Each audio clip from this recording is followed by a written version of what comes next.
ধ্বংস হলে এরপর কি রূপ ধারণ করবে?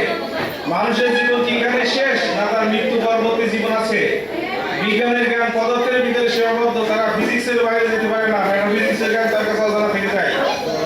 বিজ্ঞানী নিউটন বলেছেন শক্তির কোনো ধ্বংস নেই, এক শক্তি আরেক শক্তিতে রূপান্তরিত হয়। জগৎ ধ্বংস হওয়ার পর বিশ্ব চলাচল শেষ হবে না, আবার তার যাত্রা শুরু হবে ভিন্নভাবে।